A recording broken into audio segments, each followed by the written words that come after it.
महालक्ष्मी परित्राणपरायणे అష్టైశ్వర్యాలను ఆరోగ్యాన్ని స్త్రీలకు ఐదోతనాన్ని ప్రసాదించే అమ్మ శ్రీ కనక మహాలక్ష్మి. శతాబ్దాల క్రితం జరిగిన ఒక సంఘటనకు ప్రతీకగా ఇక్కడ కనకదార మహాలక్ష్మి అమ్మవారు కొలువై ఉన్నారు.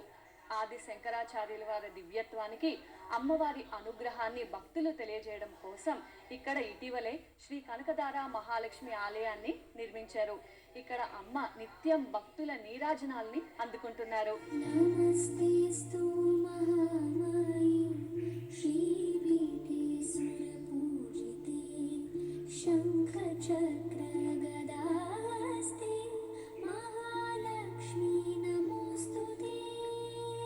సర్వమంగళ మాంగళ్యే శివే సర్వార్థ సాధికే శరణ్యే త్రయంబకే దేవి నారాయణీ నమోస్తుతే అని మనసులో మంత్రాన్ని స్మరించుకుంటూ అమ్మను దర్శించుకుంటే చాలు సకల సౌభాగ్యాలు సిద్ధిస్తాయి. ఇక్కడి గర్భాలయంలో శ్రీ కనకధారా మహాలక్ష్మి అమ్మవారు తూర్పు ముఖంగా భక్తులకు దర్శనమిస్తుంది. ఆ తల్లి చతుర్భుజిగా రెండు చేతులు అభయ వరద ముద్రలతో ఉండగా మరో రెండు హస్తాల్లో తామర పువ్వులు పట్టుకుని భక్తులను సర్వకాల సర్వావస్థల్లో రక్షిస్తానంటూ గోచరిస్తుంది. సంపద, అదృష్టం, శ్రేయస్సునిచ్చే దేవతే కనకధారా మహాలక్ష్మీదేవి.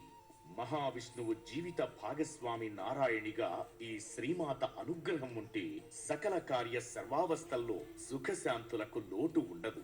కనకధారా మహాలక్ష్మి వారి సన్నిధిలో కనకధార స్తోత్రం పఠిస్తే మరింత శుభఫలాలు సిద్ధిస్తాయని భక్తుల ప్రగాఢ విశ్వాసం.